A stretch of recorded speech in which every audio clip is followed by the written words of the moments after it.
There's a ton of buzz for Israel Abrams to Auburn, and we've got a nice player comp for him.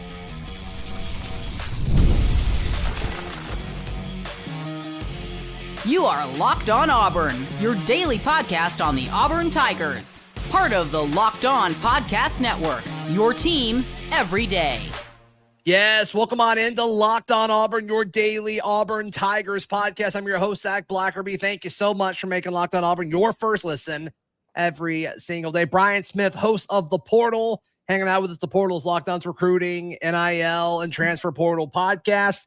There's a linebacker to watch for Auburn Tiger fans. We'll discuss him later. Another prediction for Karlos May to Auburn, what that could mean for this defensive line class.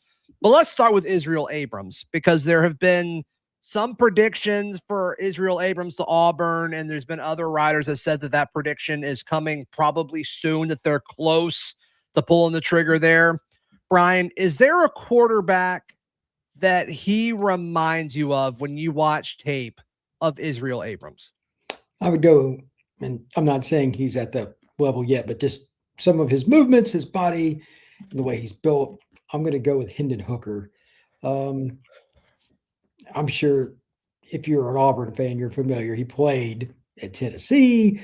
Golesh was a part of that, blah, blah, blah, like getting in there.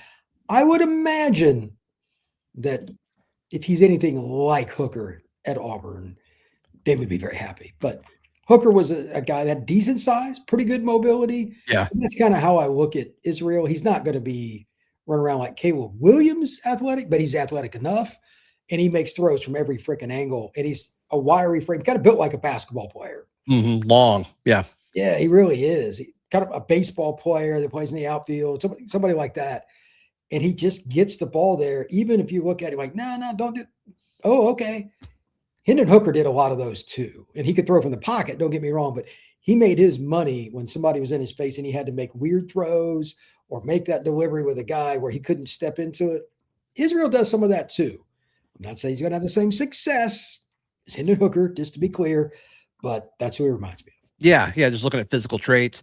Israel Abrams from Montini Catholic, Chicago area kid, 4-star across the board. 247 has him as the number 2 quarterback in this recruiting class.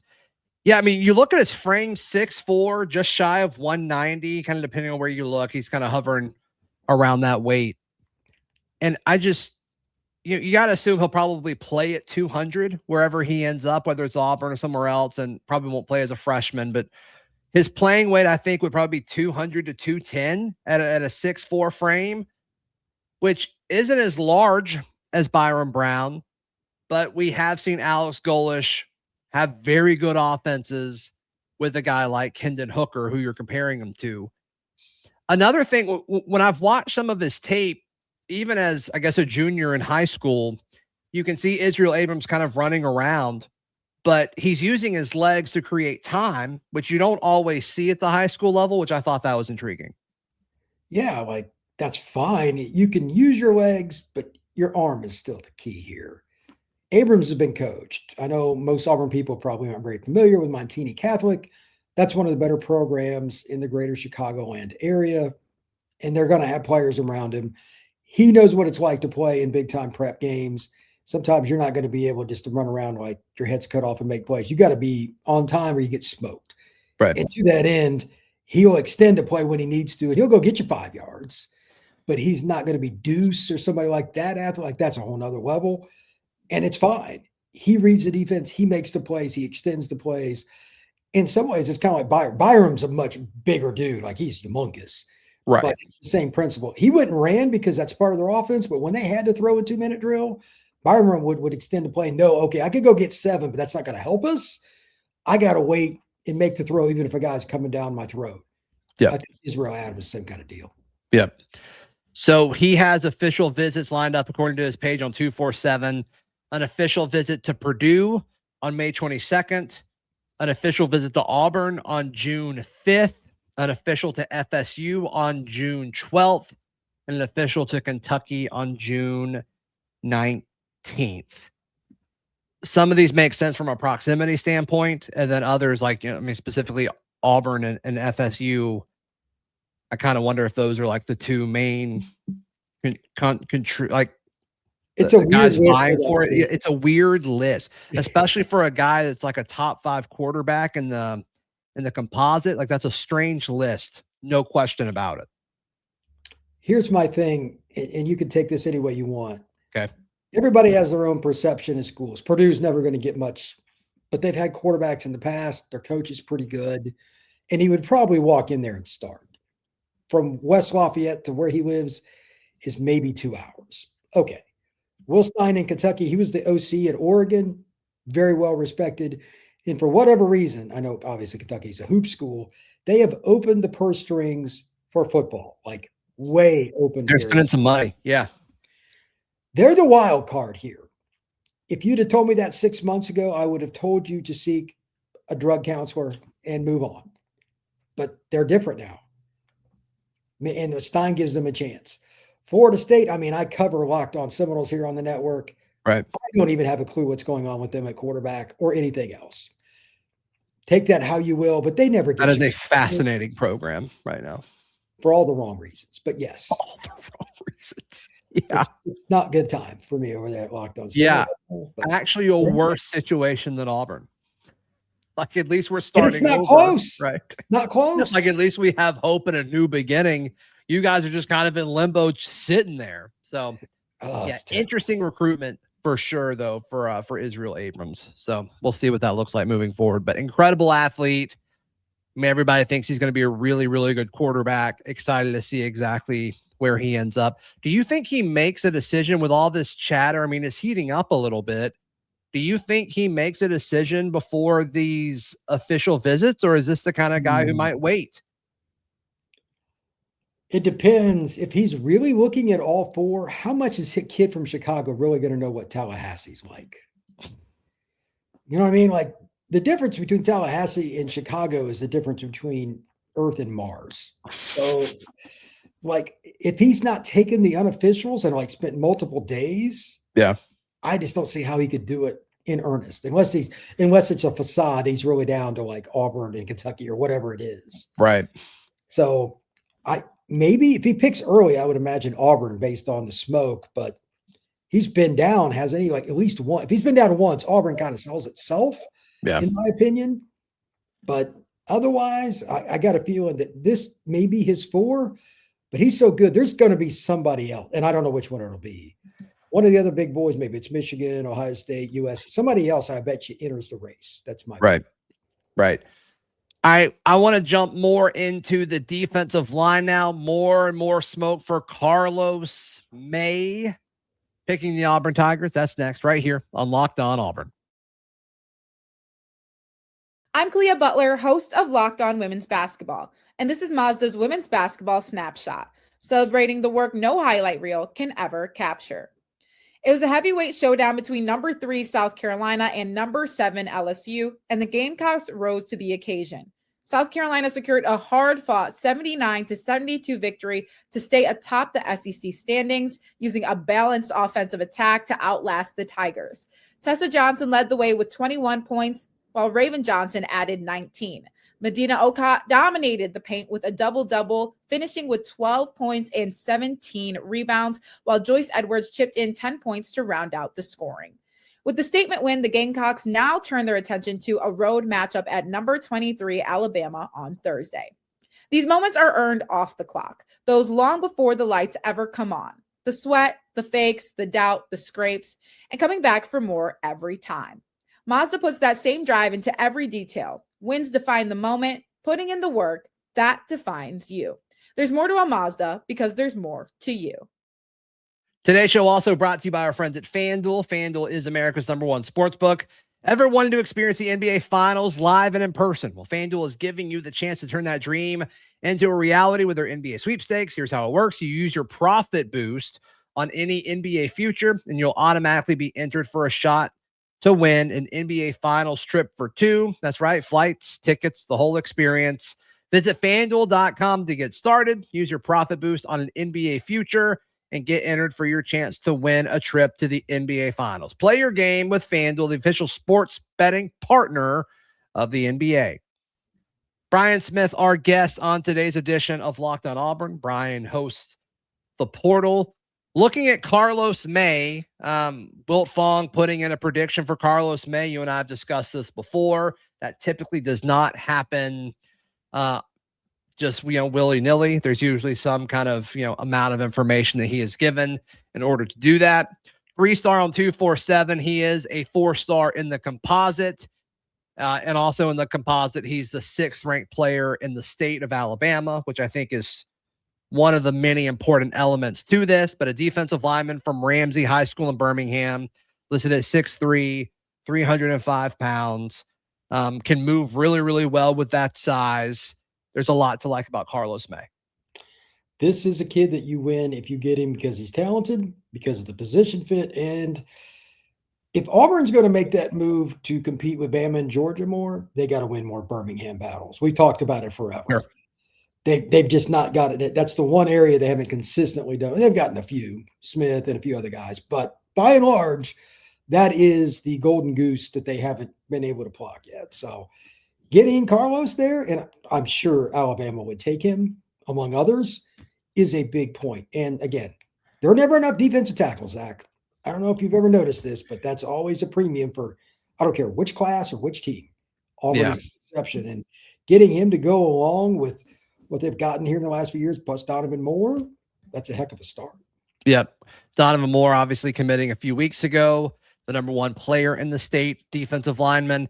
And then according to the composite, the 11th ranked player in the state of Alabama, 4-star Elijah Brown, big defensive lineman from Prattville, listed at 6'4", 285. I mean, kind of a lean 6'4", 285 as well. I think he can carry a lot more weight depending on what they want to do with him. But getting these 3 guys, we've heard that these 3 guys, the big 3, is kind of a massive priority for Vontrell King-Williams, Auburn's defensive line coach. And if he pulls off getting these 3 guys early, I mean, that's going to be the core of this signing class, those 3 guys and whoever they get at quarterback. If you can figure out quarterback and you have these 3 D tackles, those are the positions you want to start with in any class. Quarterback kind of speaks for itself. Obviously, Israel Abrams, that's your guy. But now, if you get 3 early in-state D tackles, I think all 3 are good enough to play at Bama. Like, when was the last time Auburn got the top 3 D tackles in the state?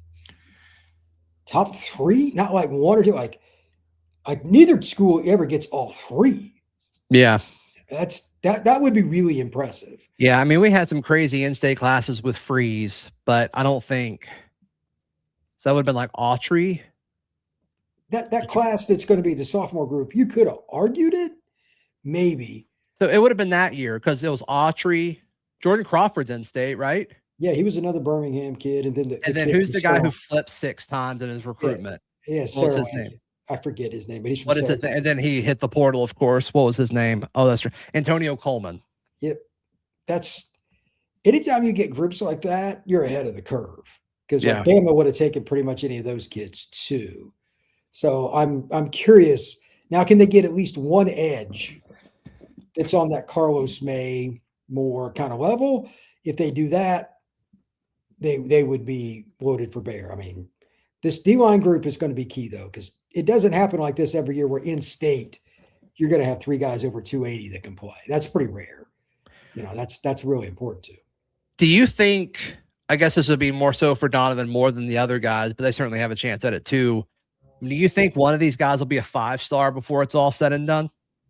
It depends on the camp circuit and all that, but more will have, they'll probably all go to the Under Armour camp. That's the key. You've got to be in front of the scouts and have a good day one-on-ones. I know that's fans don't want to hear that, but it's the only time a lot of the scouts get to see some of these kids play live. That's the key. And then on top of it, if they go to one of the Under Armour game or the Navy game and they ball out there too, again, all scouts will be there. I would think Moore is the most likely, but he's the most gifted athletically. The others, I think, a little bit more power. He's got more wiggle to his game, so I think he's the most probable in that group. Yeah. I'm curious to see, if we get movement in other positions. I know we're about to talk about linebacker, but the I think these commitments are going to come in batches, like we've talked about. The new calendar, like we're all kind of guessing what it'll look like. And do those happen more during the official visit circuit that's going to happen in a few months, or do they happen during spring? I'm intrigued to see like what the pockets of commitments look like with this new era of this calendar. I'm not trying to guess because I don't trust anything the NCAA does, first off. Secondly, talking about 17-year-olds with the NIL that's getting thrown around, and they keep saying, oh, we're going to bring it down. It's not going down, it's going up. Anything's possible, but everybody tries to time the commitments too. Do I think it's coincidence that Vontrell and Auburn is trying to get these guys in a row? It's trying to build excitement at the position to get the next guy to commit, which makes sense. What position is next? I don't know. I'm sure if they get Israel, they'd be happy because that'll help anything on offense. But you could see that. Could see a couple of receivers, could see a couple of linebackers or anything else. You want to build momentum, and everybody tries to plot the dates. So it's fun to watch. All right, we got a linebacker to watch. Looks like there's some traction to Auburn there as well. We jump into that next right here on Locked on Auburn. Today's show brought to you by our friends at TurboTax. Nobody likes doing taxes. Not one person. So just have TurboTax do it for you. It's like $150 all in to get somebody to do your taxes for you. Yes, please. Thank you. It's like a fog that just follows you around until you get it done. TurboTax can handle that for you for a limited time. You can have your taxes done by a TurboTax expert for just $150 all in. If TurboTax did not file for you last year, just make sure you file February 28th. So you got like less than 2 weeks. Take taxes off your plate and get back to your life. Visit turbotax.com/local to book your appointment today. Today's show also brought to you by our friends at 5 Hour Energy. We love 5 Hour Energy. Welcome to the 5 Hour Energy Flavor Draft. We're looking at every aspect of the draft to let you know which tasty flavors are the best and which ones might just be sleepers. The board is set, the flavors are ready, and only one is going to take the top spot. We know here at Locked on Auburn, we love the grape flavor. We are pro grape flavor. Just going to be honest with you. So obviously, I think that one's going to be a little underrated. I can't wait to see the draft board there. But find your new favorite flavor of 5 Hour Energy shots available online at 5hourenergy.com or online at Amazon. Final few minutes of today's edition of Locked on Auburn. Isaac McNeel, his On3 page has him definitely trending to the Auburn Tigers. Isaac McNeel, 6'2", 210-pound linebacker. He's a Mobile kid. What do we know about Isaac McNeel, Brian? Shot out of a cannon. Hits really hard. Plays at a great program in Vigor. You watch 3 clips of him and you understand. Like, he's just a really good player, man. He beats the ball carrier to the spot. He stays really square to the line of scrimmage. But when he puts his foot in the ground, he has suddenness like a running back. He's a lot of fun to watch. Not sure which position he'll play in college because he's at that size where he could go in different directions. Maybe he grows into a Mike. Maybe he plays Will. I don't care. I just like the athleticism and the aggression. The only thing I don't know, like most linebackers, can he cover? Most linebackers are terrible at it in general, but as good as he is against the run and as a blitzer, he's still going to be really good in the college game. And he's a true like off-ball linebacker. You don't see him morphing into an edge or a buck or anything like that. Not likely. He's 6'2", might be generous. I bet he's more 6'1", 6'1.5", but he's shot out of a cannon, man. I'm okay. He's a little bit like X. Like, he tries to shoot take some chances, but he's also a kid that he's physical. He gets in there and grinds with some guys that are bigger than him and tries to stuff it.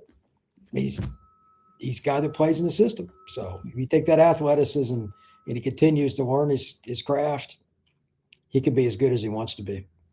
Yeah, he's got an official visit scheduled for Georgia on May 15th, an official visit scheduled to Auburn on May 28th, an official visit scheduled to Florida on June 11th and an official schedule to Bama on June 19th. So that is quite the list. Yeah, that is not a shy list of talent right there. That's about as big a game as, and it's like, again, you watch 3 clips. Like, oh, this makes sense. Yeah, it's pretty straightforward. So, yeah, whoever gets him is going to get a guy that has a chance to play him in the NFL at some point. So that's Isaac McNeil, the linebacker from Mobile, Alabama. Brian, how would you, I mean, just overall, all these guys that seem to be trending towards Auburn. Auburn seems to be in it for a lot of big guys. And just hearing other people talk about the job that Golesh has done, like, they're behind on a lot of these relationships just because of the nature of when he got hired. And, you know, you recruit these kids for years. You don't just recruit them for, you know, a few months before their senior season. How would you grade the job he's done so far? Like A-. I mean, outside of just having more guys verbally committed, the short time he's been involved, it's pretty impressive because you know this from living here your whole life. State of Alabama is pretty close. Like, it is a small knit group, just in any way, shape, or form. Mm-hmm. Outsiders, it takes a while, and he's come in and opened the door pretty quick. So I'm curious if that's going to result in a top 10. Like, I don't know how many they're going to try to take, and I don't know if you know the number, but I would assume it'll be a pretty good size class because when you have staff turnover, there's a lot of kids come and go. Mm-hmm. They got a chance at a top 10 class. And I wasn't sure how he would recruit as the head coach at an SEC school. Now, he's been a recruiting coordinator, all that, but it's different being the head coach and trying to balance all the junk you have to do. You never know. But right now, he's doing very good. And kind of like the kid we just talked about, it's not fair, but it's still the truth. How he does against Bama, Georgia, LSU, Florida, that's pretty much how he's going to be graded at the end of the day. He's got to win some of those battles where if you look at it from the outside, you're, they probably won't get him. It's Georgia for a linebacker. Well, right now they're trending for it. If you beat Georgia for a linebacker, like they put every guy that starts for Georgia linebacker goes to the NFL. It's insane. Right. You're doing something right. So that kind of opened my eyes when you said that. I hadn't looked at his OV list. I'm like, oh, okay. But yeah, just backed up the film. Yeah. They're making impressions, or you wouldn't even get kids like that to come to campus, let alone trending to get their commitment. Steve Wiltfong put in a prediction for Auburn, also a very good sign. So yeah, like you can't complain at this point. My only question now for the rest of the spring, can they get the elite kids back on campus for unofficial visits? The more times they visit, the more likely they are to sign. That never, ever changes. Right. Brian Smith, how can people check out everything you've got going on? Locked on the portal. I actually just did my very first quarterback preview. I'm going to do a series of all the teams in the P4 just quarterback capsules. First guy I did was Byron Brown. They will be started to release this weekend, 10, 12, 15 minutes. Check them out. Portal podcast. I actually did one on the Alabama quarterback situation, saying if that doesn't get fixed, going to be a new coach in Tuscaloosa. That'd be hilarious. We'll see if it happens. Please like the video. Please subscribe if you're tuned in on audio. Please subscribe and leave us a review. Really helps the show out a ton. We'll see you next time. This has been Locked on Auburn.